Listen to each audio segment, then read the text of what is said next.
as a people, we experience so much loss, so much grief from the womb, Yes. right?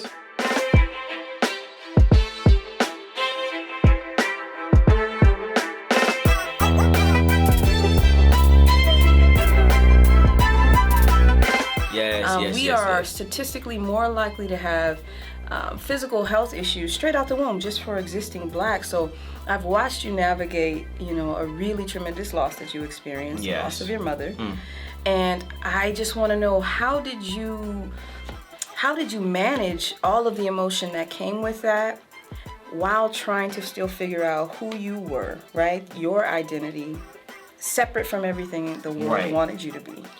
The loss of my mother was in 2015, and it was an illness, multi-system atrophy. So we're talking about a woman who was super vibrant, energetic, out there living her best life. Yeah, being a strong Black woman. Right, being a strong Black woman, till us having to take care of us, me and my brother, and just really coming in, bathing her, showering her, dressing her, feeding her. The vulnerability, right? But here's the beauty of it.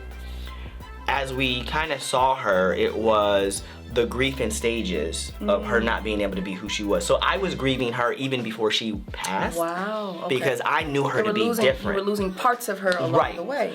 Helpless, feeling as if I can't do anything, right? A man wants to come in and take care of, we want to come in and just come up with a solution, but doing the best I can.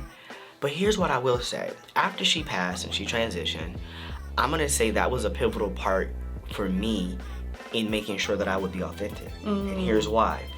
When you lose someone that close to you, such an influential person, a pillar, defining me. Our personalities were similar. Shout out to my dad, who's amazing. Right?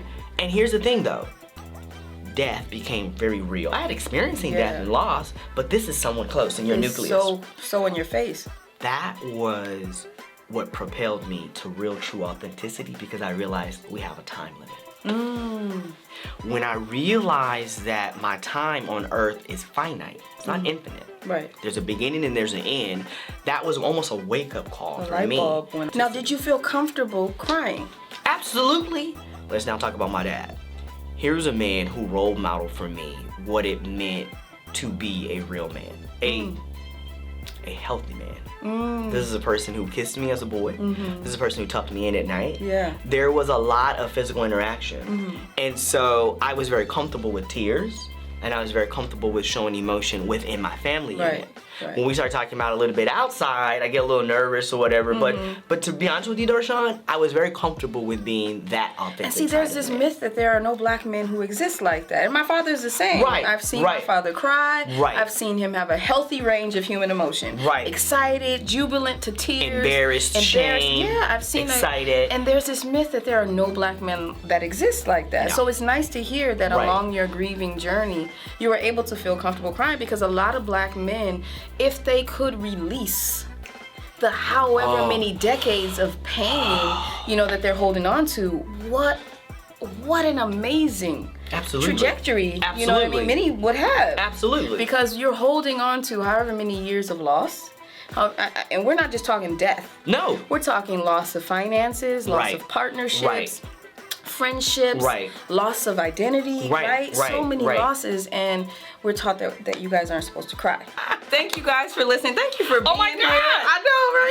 This has been a phenomenal experience. I'm glad, as always, just another conversation on the lunch hour. This is just regular talk for Darshawn and myself. If you guys have loved or liked anything that you have seen and heard, please make sure to click like and subscribe. Make sure you share with all your friends. The Elf of Mental Health checking out. Thank you so much.